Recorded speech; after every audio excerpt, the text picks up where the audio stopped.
remarque, ce paradoxe.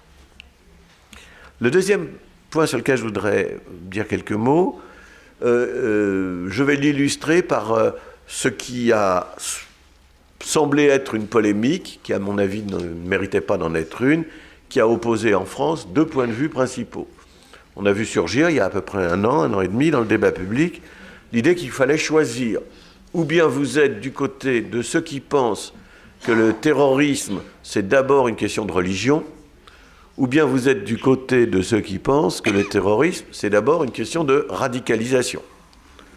Évidemment, et je parle sous le contrôle de mon voisin Olivier Roy, les deux mon capitaine. Je veux dire qu'on ne peut pas dire que la religion n'a rien à voir avec tout ça, s'il s'agit du terrorisme islamique, mais il faut aussi admettre que ce qui fabrique cette violence extrême a beaucoup à voir avec des logiques qui ne sont pas seulement, et peut-être même initialement, pas du tout religieuses. Donc il faut conjoindre, articuler les deux points de vue. C'est la position, je pense, de mon ami et voisin Olivier.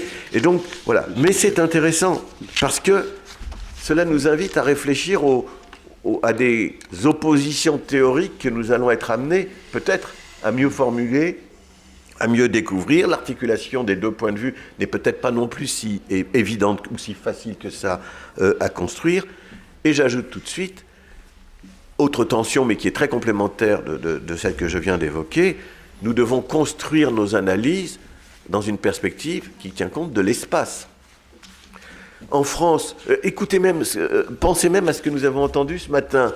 Il fallait parler des banlieues, d'une certaine façon. Et donc, oui, pas que des banlieues, et pas tout imputer aux banlieues, mais enfin, on ne comprend pas un certain nombre d'aspects de la violence terroriste d'aujourd'hui si on ne connaît pas la question dite des banlieues. Et puis on a entendu aussi notre ami Malabakia nous dire, si vous voulez comprendre quelque chose, regardez le chaos moyen-oriental, les problèmes de la construction d'États-nations dans cette région, la colonisation, etc. Alors, c'est très intéressant de se dire que dès qu'on ouvre la perspective, qu'on la globalise, qu'on pense à une échelle planétaire et pas seulement nationale ou régionale même, alors des tensions intellectuelles nouvelles peuvent surgir ou se mettre en place, qui peuvent être assez proches de celles que j'ai évoquées avant, mais qui me semblent être absolument indispensables.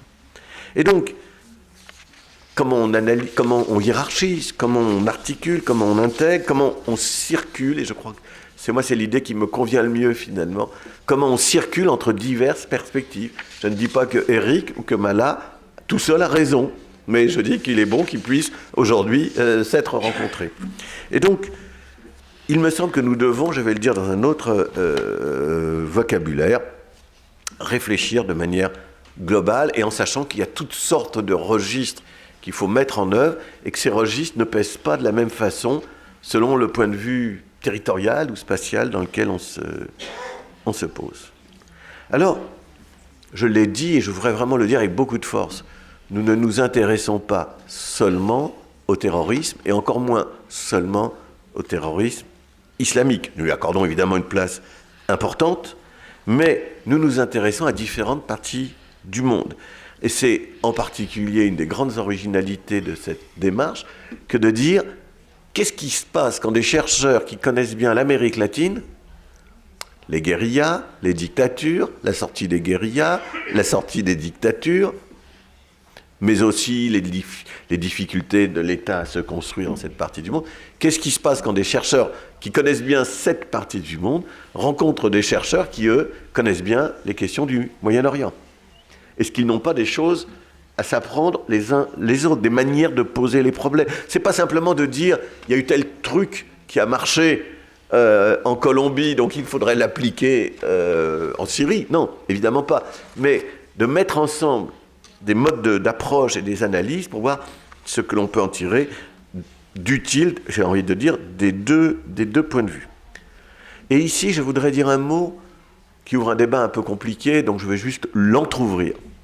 Je pense que nous devons être capables, sinon de dépasser le comparatisme, du moins de sortir des modalités habituelles du comparatisme. Pourquoi je dis ça? Parce que le comparatisme, trop souvent, consiste à dire moi qui suis spécialiste de telle partie du monde, ou de tel pays, ou de telle expérience, Je vais comparer mes analyses, je vais prendre mes analyses et je vais comparer avec ce qui se passe dans telle autre partie du monde. Bon. Le danger, c'est l'ethnocentrisme. C'est que sans s'en rendre compte, très souvent, la comparaison est construite avec des catégories qui sont celles de celui qui lance la comparaison, ou du groupe dominant dans le processus de construction d'une comparaison.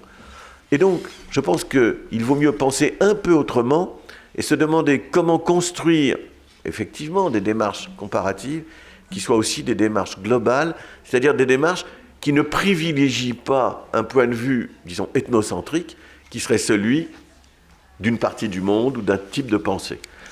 Je le dis parce que ça vient très vite, cette espèce d'ethnocentrisme dans la comparaison, et que c'est très, très dangereux. Et donc, oui, circuler, nous avons un de nos collègues philosophes, François Julien, qui le dit très bien, quand il circule entre la pensée philosophique chinoise et la pensée philosophique occidentale. Il ne dit pas du tout qu'il compare l'une à l'autre. Il circule, il va de l'une à l'autre.